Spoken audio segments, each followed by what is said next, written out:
from Jackson Hole, Wyoming. My name is Heather Robinson, and I am here today with my colleagues Elena Phillips, Annie Sheffield, and Michelle Moore.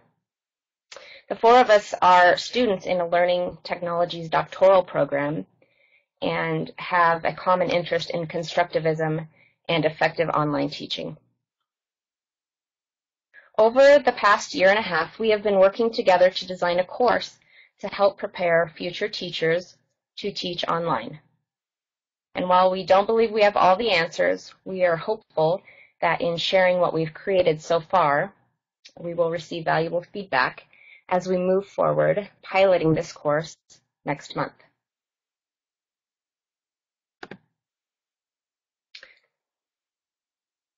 We were inspired by our experiences as online students, online instructors, and working in the field of e-learning. We have a solid background in K-12 education, teaching online, and have completed courses as online students. We also have a background in instructional design and, of course, all of the many things we've learned through our doctoral coursework. But one of the biggest contributors to our effectiveness as online instructors are the experiences we've had, both good and bad, of being an online student.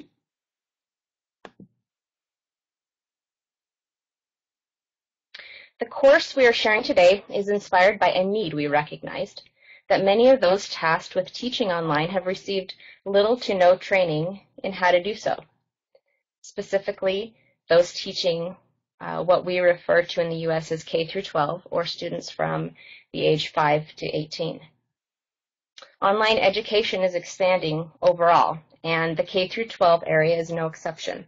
Student enrollment in K-12 online courses rose from 50,000 in 2000 to over 2 million students in 2009. So how did you learn to teach online? We completed a similar poll at the last conference we attended, and the results mirrored the research. Most participants were self-taught. So if you teach online, go ahead and type in the chat pod how you learned to teach online. I'll give you just a second. We also have this poll in our session space. So please take a minute and fill that out when we're all done.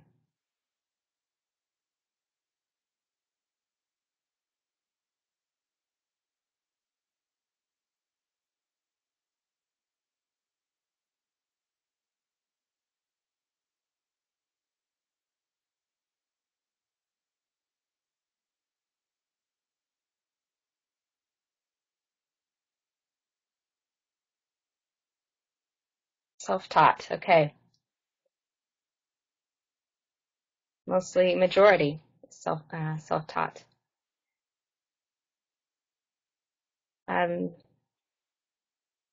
Which is the same for me. I'm self-taught. So approximately 1%, 1.3% to be exact, of teacher education programs offer training related specifically to online instruction. This finding is confirmed in a separate study of online educators that found that only 12% of brand new online teachers reported receiving college or university training. So this leads us into our goal, which Elena is going to talk about next.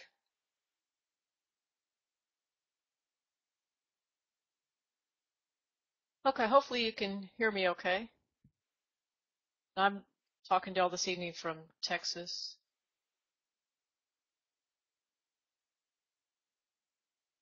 Our goal in this course is we want to design a course that will expose future teachers to the skills, ideas, issues, and resources that surround online learning. The course will be introductory in nature, so it's not going to address everything, but our hope is that it will help. For example, if it causes someone who has taken the course to pause and think about copyright issues as they go to copy and paste, or to stop and think before selecting a green font to use on the back, the red background, and the course will have been successful.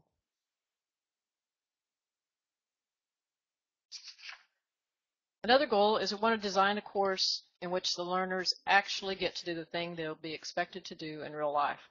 That is, build units of online instruction. And they're not going to do it once, but they're going to do it twice. And with the constructivist aspect, we've been talking about constructivists for many years, but most of us don't get taught that way. So how are we going to teach that way if we haven't experienced that? So we're going to be having the students use constructivist teaching methods in the course as well. We also want to contribute to the conversation. We want to share what we're doing and stimulate some dialogue. Now, everyone knows online learning is growing, but why aren't we teaching teachers how to do it? There are quite a few people talking about this need, and in some cases they're talking about training teachers, but really not enough. There are also people who generally talk about designing courses, but again, if everyone's reinventing the wheel, we don't collectively get better. So we'll want to help by sharing so we can get better collectively. And another thing, one member of our team, Michelle, is a Moodle evangelist, and she's heavily involved in the design piece, and she wants to also show people what Moodle can do. Many people say it doesn't matter what LMS you use, but when you're in the, talking about delivering content and transferring files, if you're just doing that, it's okay. But if you want to go beyond that, do something transformative, Moodle is where you should really be looking. We want to have more conversations about Moodle and how it can support constructivist teaching. And as Heather already told you, we're all doc students. We started this 1.5 years ago, so this also helps us in our coursework. And this is what we see students in the course will be doing. Take what you're doing in real life, tie it to what you're doing in school, and it makes learning so much better. It makes it relevant.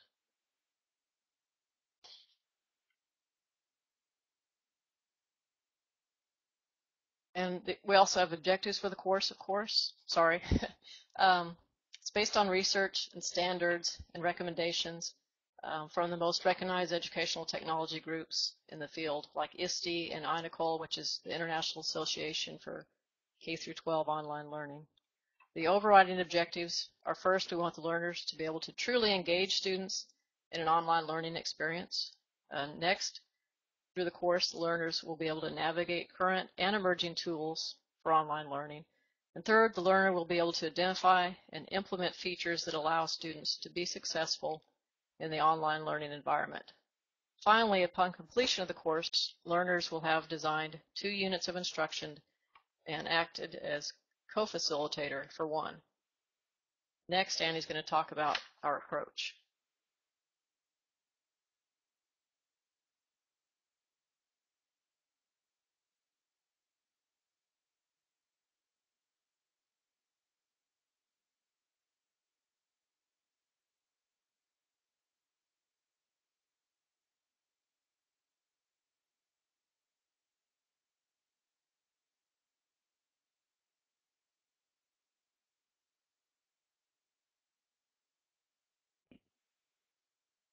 Okay, unmuting the mic helps. Can you hear me now? That should work. Okay, good. I'm Annie. My screen name there says Annalise. That's my full name. I'm here in China, and I hope my connection goes well. Now that I've figured out the mic, things should move on a little more smoothly. I'm going to talk to you about the structure of our course. Thanks.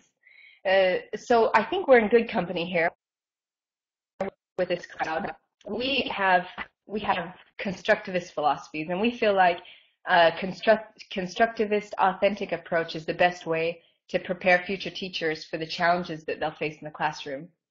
And we think that this real model, which is an instruction model, will fit nicely, and I'll lead you into that, give you a description of what that's like here.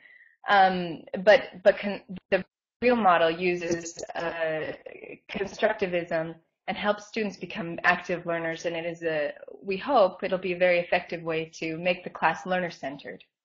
So in using the real model, we focused on an authentic generative learning activity, several authentic generative learning activities. And we want to create a cooperative, collaborative atmosphere where the students can take initiative. That's important, isn't it? And not be limited to the arbitrary assignment details that might be found in their courses. I don't know if you guys have experienced that. Let's see.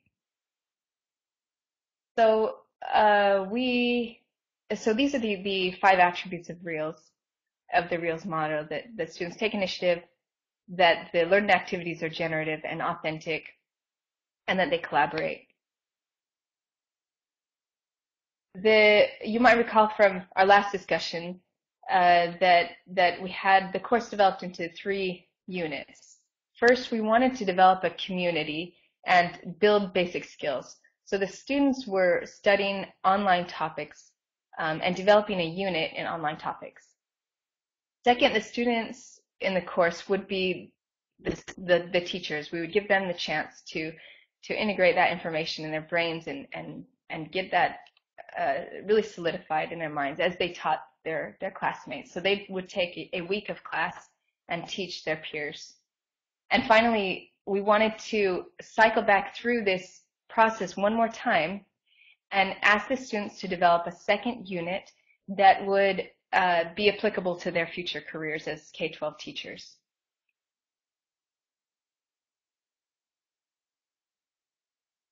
Sorry, I have some lag in my screen and it doesn't forward at the time that I think it is, so I've been clicking it twice.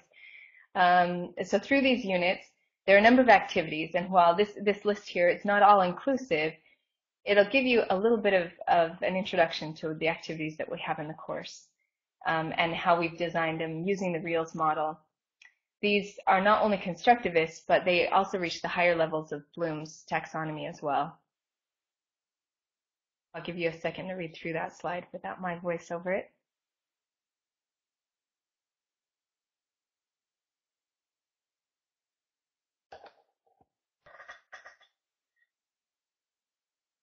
So these are the topics that the students will teach one another. We chose 7 topics from some sources that we found online that we felt were highly applicable to online learning for pre-service teachers. These are broad topics, which means that they'll allow the students some flexibility and some choice and a chance to prioritize what they think is most important. And as Elena said, we're not so worried about them knowing all the details of these topics. We mainly want them to be aware that they exist, and we want them to have the practice of teaching one another in an online environment. So we hope that these will raise awareness of these topics and help them to consider them in their future design. So I'll turn the mic over to Michelle Moore now to wrap up this presentation.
Let's see, I'll try and get Michelle's attention and let her know that she's not broadcasting.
All right, does that do it?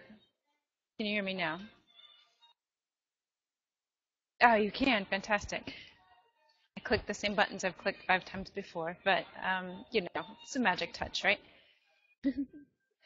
So, what I was telling you before, that apparently you couldn't hear, is that so we've taken the course. As Annie said, we have these 3 major units or topics within the course, with the first one being designed around the community building and laying the groundwork for the course, followed by the second one where the learners are actually teaching and delivering content, and then the final topic of the course is centered on the students building another unit on their own and elaborate on the skills they've already developed throughout the remainder of the course.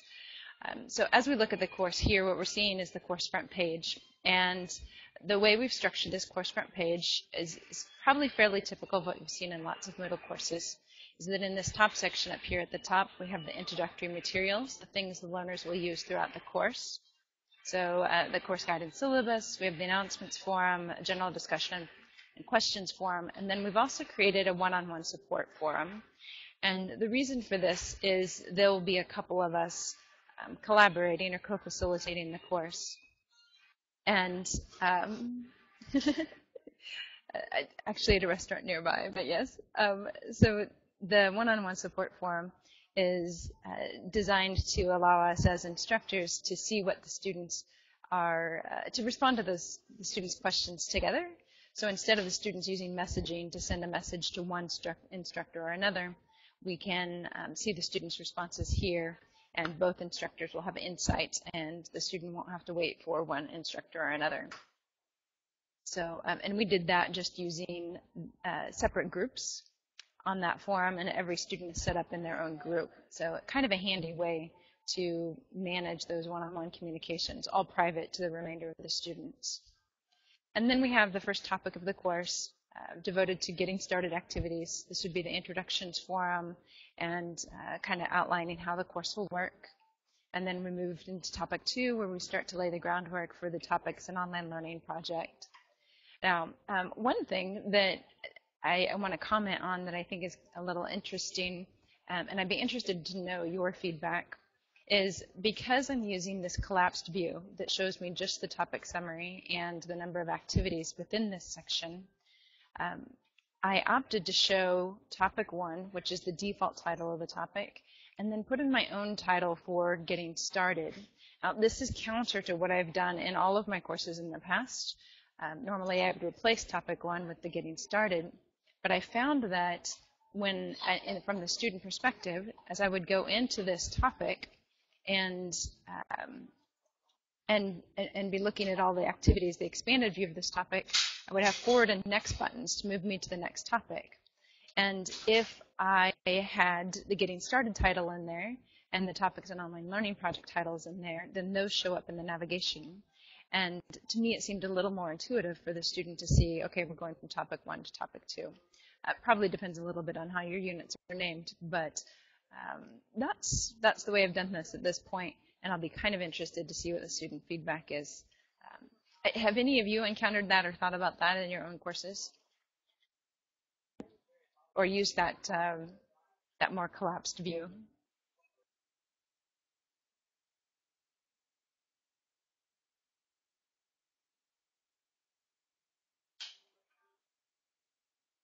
Oh, wait a minute here, just in case there's a little latency.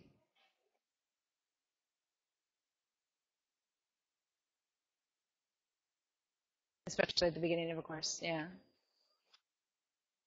Right.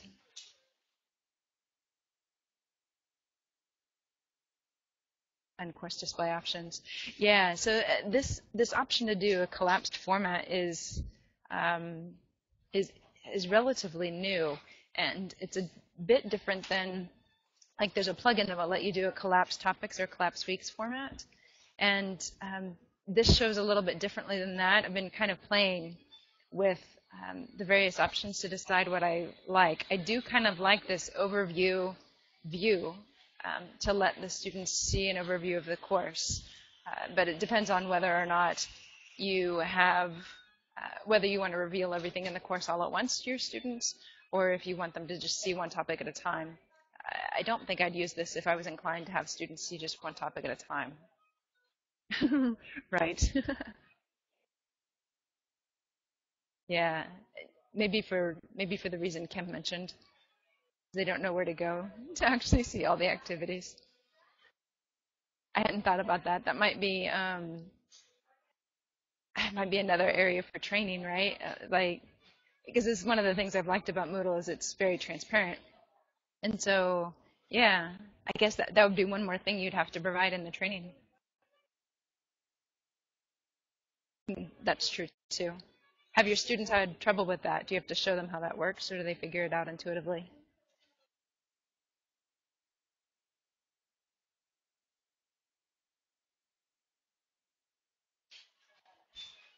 That's good.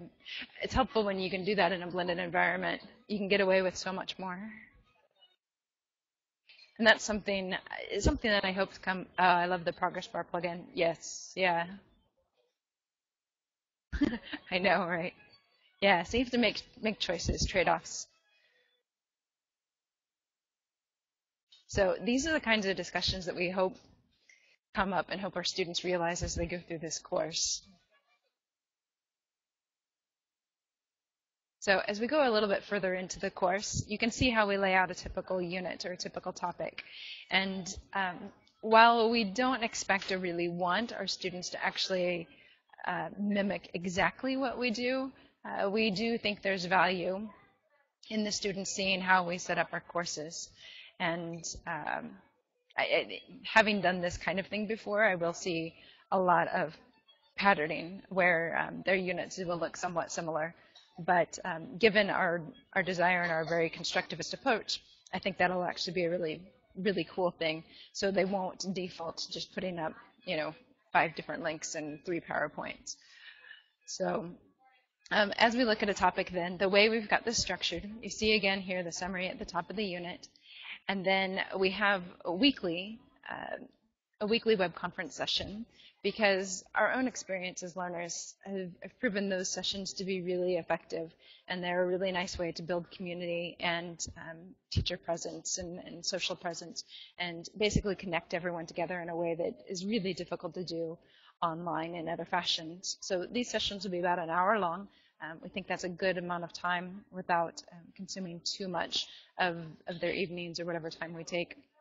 So a weekly session, and then the primary content of the unit is set up in a lesson. And the content we have could probably be done in a lesson or a book. There are trade-offs on both sides. But the way we have this structured then within the lesson is that the lesson presents a little bit of information, and then it'll assign the students a task. And there'll be a direct link from within the lesson to the task that they need to complete. But they can also see the tasks here, right on the course page. Because I've been in courses where things are all embedded, and you struggle to figure out where you saw this activity. So the learners have the option to go through the lesson page after page, complete the tasks in order, or as they need to come back and complete things, all of the links are here for them as well to attack the activities that way. And then you'll notice, too, that we have completion tracking turned on, so the learners can check things off as they go, which really helps them keep track of where they are in the course and what they've completed. How many of you are using completion tracking? And no, completion tracking is different than conditional activities. Yeah, conditional activities would be the controlling thing, where you control access from one thing to the next. And Annie and I have a presentation on Friday talking a lot about that. But conditional activities gives the learners a couple of options. They can have checkboxes that they can check off manually, or you as an instructor can set criteria for to define when those boxes are checked off for them. And like I said, it basically turns the course page into a checklist. So the learners know exactly where they are and what they've completed. And it's really great. And then there are reports for that for the instructor, which are really cool too. So, and I do like to use that in combination with the progress bar, which I think Joshua said he's using. Who else is using the progress bar? This is a plugin.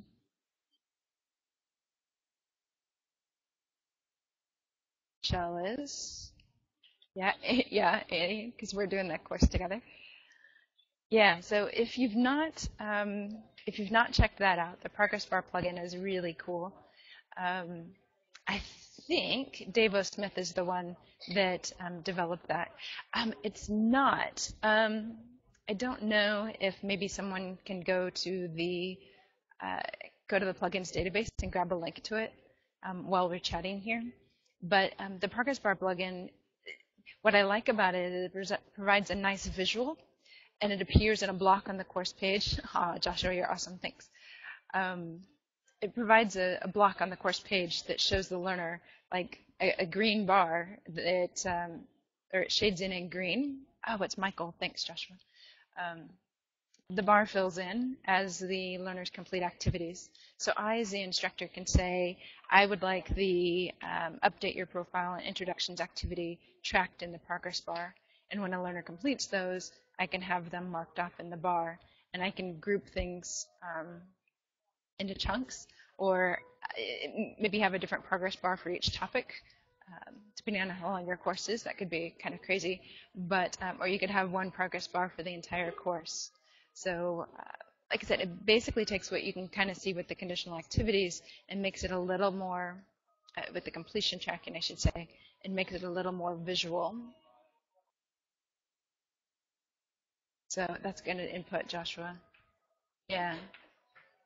So just a note for those of you that aren't using the completion tracking, that is turned off by default at the site level in Moodle 2X, whatever version you're on. So if you're on Moodle 2 and you're not seeing those completion tracking options, talk to your Moodle admin and ask them to turn it on.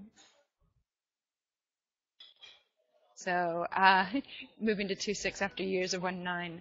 Yeah. Well, and you're not alone in that. Do you know that 2.7 that was just released is another long-term release? So you can adopt 2.7 and kind of stick with it for a few years too, and not feel behind.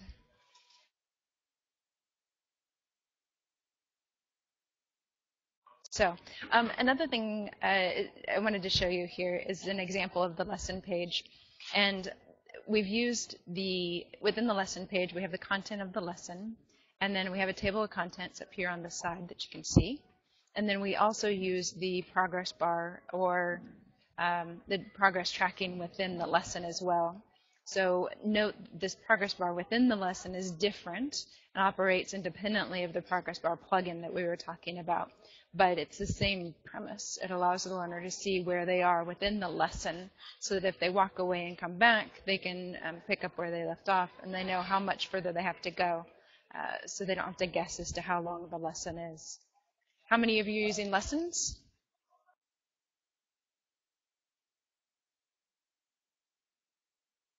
Yep. This is probably one of those less frequently used tools. Yeah. They take a little practice. I recommend starting with linear ones first, and then another recommendation is avoid the multi-mark questions. The multi-mark questions where they can pick more than one option on a multiple choice thing. It causes problems with the paths, trying to get, if they pick the right one, getting them to the right place on the next page. The good news is that when I was at the iMoot in Scotland just about a month ago, I got to sit down with a couple of developers and brainstorm some ideas for improving the lesson. So the discussion was really quite preliminary, so I don't know where it fits on the roadmap and what sort of progress we can expect. But we exchange email addresses, and so I'm hoping that we'll continue to see, or we'll see some improvements, somebody paying attention to the lesson. It hasn't gotten a lot of attention lately. So that's actually on the one of the things we talked about is integration with the question bank. Yes. Yeah, if you have any other ideas like that, let me know. Either send me an email or probably an email is best, so they can pass those along. I have a few different perspectives of the lesson, but they're just a few, and any other ideas are fantastic. The other thing we've included in the course is a facilitator guide. And we've opted to include a facilitator guide because we feel that because the course is so constructivist in nature, it's really a framework. And the content's not there to allow the course to teach itself, It really needs someone who has a vision for the course and has this constructivist approach to be able to facilitate it. So what we wanted to do is, as we were thinking about, other people might be coming in to teach our course or using this course, we wanted to provide a facilitator guide that could give them everything they needed to know to teach the course. So we provide some background philosophical information and try to set the tone for how they need to think about the course and how they need to teach. And then for every week, we've presented, here are the slides that you'll need to use for the weekly web conference session, and we've done some cool things like embedding music at the start of your web conference session. It's an idea we actually stole from the iMoot, a nice way to test audio and, give people something to listen to at the same time, and then give tips as far as what might happen in this weekly web conference session and what to expect and how to do this sort of thing. Cool to add media files as answers to questions. Oh, right. I think I've seen this functionality come and go. I'd have to test the latest version, but you know that you can, if I remember correctly, you can just embed HTML code in there. So what I used to do is I would go into the HTML editor somewhere and do the media embedding that I wanted to do. And then, oh yeah, that's right. You're right. That is it. Yeah. So I'll try to capture that note too. Some of that's dependent on theme though too. So if there's any option to modify your theme or to have somebody look at that, yeah. I've seen some themes do really interesting things. Like someone else said, it hasn't gotten a lot of attention and there hasn't really been anyone maintaining it. The developers said basically people look at it and they go, wow, that's hard, and then they pick something else to work on.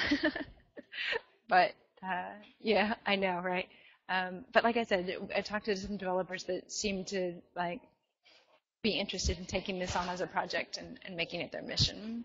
So we'll have to send them thank you notes of encouragement to get them going. So anyway, with all that, let's talk about our next steps for this project. So as somebody said earlier, we've been working on this project for, there we go. We've been working on this project for about a year and a half now since we initially started it. And over that time, we've done a number of related projects, kind of exploring the concepts, the Reels model, and all these kinds of things. And now we're at a point where we're ready to see, all right, does this thing work? Does it do what we hope for it to do? How does the course work? Where are the bugs? Where are the issues? And where are the successes? So we're actually launching a pilot of the course in June. June 4th, if I remember correctly, is the start date of the course. And for the pilot, we're actually inviting people, just anyone who wants to take part in the pilot, to participate. Ideally, we'd have people who are close to our, ideal participant, being a teacher or somebody who works in the field of education. But we really just would like some people who are interested and engaged and willing to provide feedback and participate to help us just kind of work it through. And then in the fall, we have agreed with an area university to provide the course to their pre-service teachers. So this summer will be a really good chance for us to really see how things work before we launch it for real with our real target audience. And I'll provide the information here on where you can sign up for that. I'll type that in the chat. There is also a link on in the course. Actually, Annie, would you mind just pasting the link to the sign-up page for the course? Great. And then it'll be on the last slide here too, so you can get more information. At this point, I'm really curious to know what you think. What are your thoughts? What things would you think need to be added to the course that we didn't mention? Any suggestions or feedback? I've tried that before, and here's a tip for making it work better. Thanks, Annie.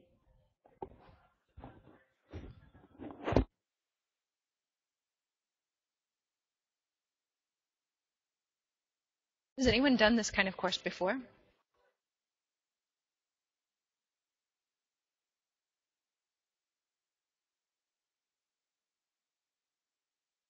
The list of topics that I'd use. Yeah.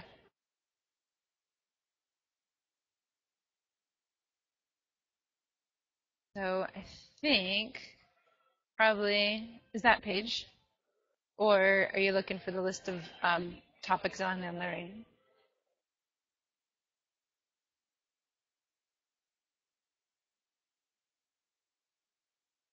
Topics, sure. So, and as we talked about earlier, this list of topics is really designed to be very broad and to allow the learners to kind of specialize in the area of interest. So the learners might pick to present on access and equity online. That'll be their topic for the week to teach to everybody else. And some students might really focus on bandwidth requirements and issues of equity that way. Other students may focus on mobile needs. Others may focus on accessibility. Users who have maybe users who are colorblind. But with the idea being that the learners can really again pick what's interesting to them, and we may not cover all the bases within that topic. It's very broad, but as an introductory level, we're hoping that this gives them enough to think about, so that if nothing else, they pause, as they're building courses and think, as they're copying and pasting images from the internet, like, should I do it that way? Is that the right thing to do?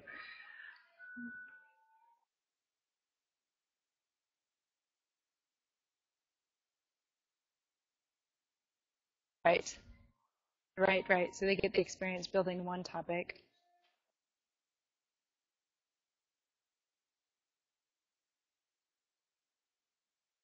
So, Joshua, thinking about these topics here, then, are there others that you think you would add? Or, 'cause that was the hard part, narrowing it down, right? Cool. Well, Joshua says we're all good then. More online content.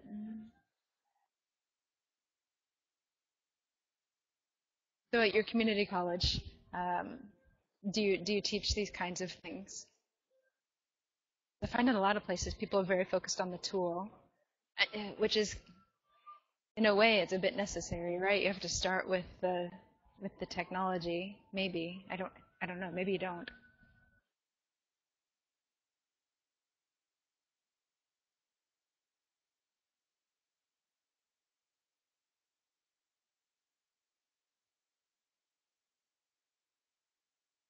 Other thoughts, questions, or comments?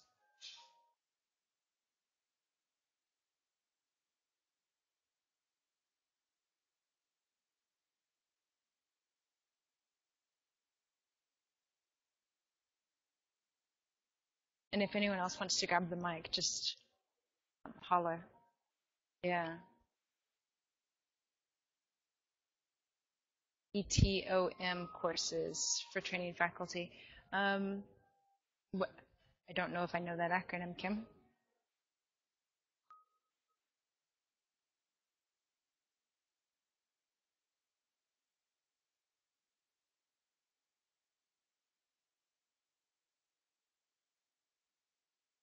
Thanks, Shalimar. Oh, okay. Got it. Yeah. Yeah, so Shalimar, this is our hope that, there are all these teachers that are going into the classroom and nobody's really helping them figure out how to use these tools. And I think we're just perpetuating, the content-driven online learning models that are so heavily in use today. And it's completely understandable, I think, that the people revert to what they've seen before, because, you know, if everybody else is doing it that way. Right, yeah, if you can't pass your driver's test. Yeah, exactly. Cool. Well, I want to go ahead and flip to these details so that you can capture them. There's a copy of these slides inside of our course as well, that has all of our contact information and additional links. So if you'd like more information, if you'd like to know more about the course and the pilot that we're running, if you go to our blog at learningbysharing.com, you can find a call for participants there. Like I said, the course starts June 4th, so we still have time to get into that course. We will take up to 21 participants, so yes, please do. Tweet it out. Absolutely. And then if you want a direct link to the sign-up form, then learningbysharing.com/teachingonline will give you more information there. And you can find a copy of this slideshow within the iMoot course. You'll also find a link to a poster that we used for a poster presentation at another recent conference, which just same kind of information, just presented in a different way. And then you can find all of us on Twitter. My tag is Michelle D. Moore. And then you can find all of us on email as well, and those email addresses are in the slideshow in the course. So, and then additional resources. We have written a book chapter on the Reels model, and that will be coming out in July. And we do have a paper that we published recently for the Society for Information Technology and Teacher Education. I'll add a link to that in the course. That was the other thing I meant to add. And then we'll just put out a book, Best Practices in Moodle Course Design as well. And then if you're looking for more information, some of the information that we cited is here on this last page. Any other closing comments, questions? Annie, Elena, Heather, anything else you have to add?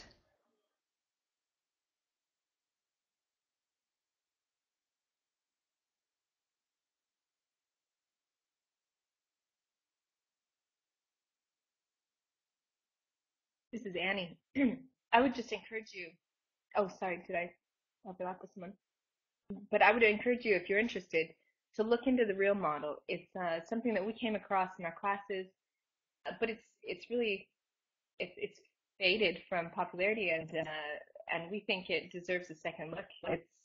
It has a lot of important elements in it, and to us, kind of combined our favorite learning theories in one big package. So.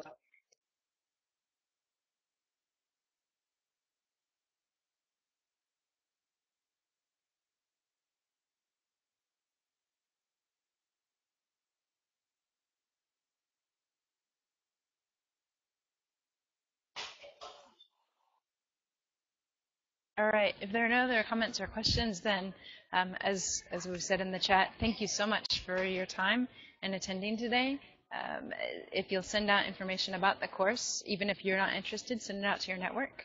We'd appreciate that. And yeah, fantastic, thank you. And enjoy the rest of the conference.